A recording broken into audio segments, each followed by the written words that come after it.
नमस्कार, मैं धर्मेंद्र कुमार। प्रगति क्लासेस के यूट्यूब चैनल में सभी का बहुत बहुत स्वागत।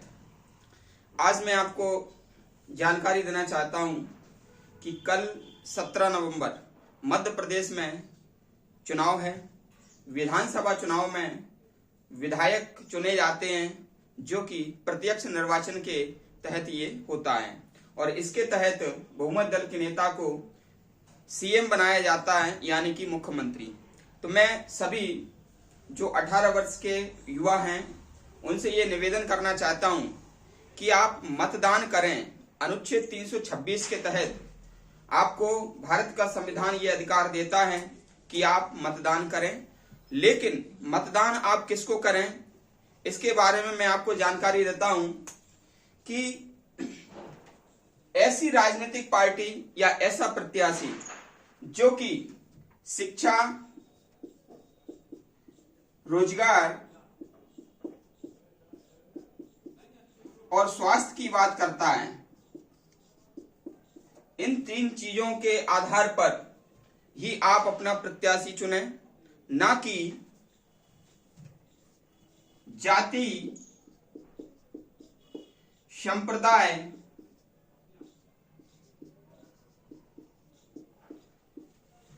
एवं धर्म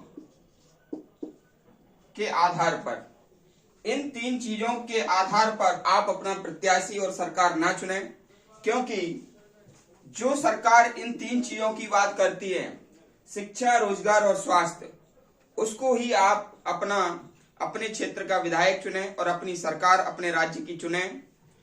इन तीन चीजों के आधार पर जो सरकार चुनी जाती है वो ना तो शिक्षा, स्वास्थ्य और रोजगार की बात करेगी, और सबसे मूलभूत सुविधाएं ये तीनों ही हैं व्यक्ति के लिए। इसलिए सभी मध्य प्रदेश के जितने भी युवा साथी हैं जो कि 17 नवंबर को कल मतदान देंगे, और तो वो इन तीन चीजों को आधार मानकर ही अपने क्षेत्र का प्रत्याशी और अपनी सरकार को चुने।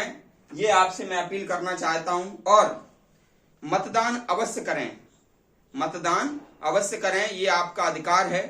तो सबसे पहला काम कल 17 नवंबर को आपको करना है कि मतदान करना है और अपने क्षेत्र का जो प्रत्याशी है, जो आपको लगता है कि ये आपको अगले 5 साल में शिक्षा, रोजगार और स्वास्थ्य की व्यवस्था करेगा, तो उसको आप वोट करें, ना कि जाति, संप्रदाय और धर्म के आधार पर आप वोट करें। ठीक है।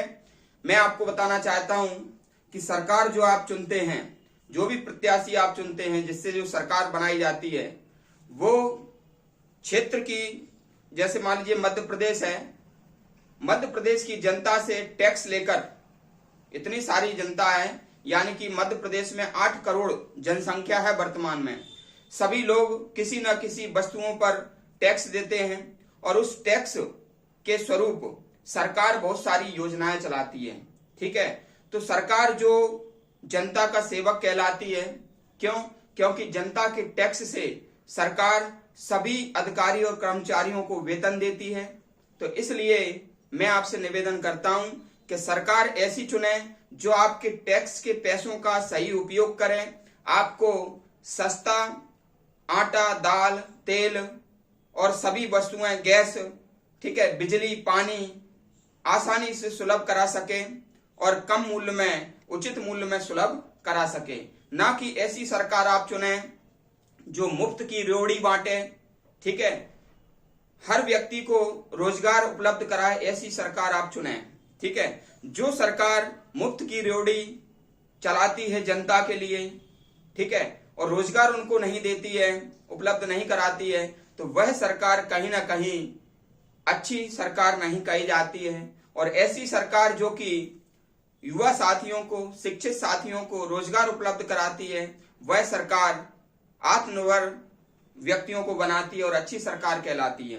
तो मैं आपसे बिल्कुल अपील करना चाहता हूं कि अपना कल का वोट, 17 नवंबर का जो दिन है, आप अपना वोट शिक्षा, रोजगार और स्वास्थ्य की जो उद्देश्य जिन प्रत्याशियों ने रखा है या जो सरकार ने रखा है, उसको आप वोट करें और अवॉइड करें जाति, संप्रदाय और धर्म की बात करने वालों प्रत्याशी और सरकार का।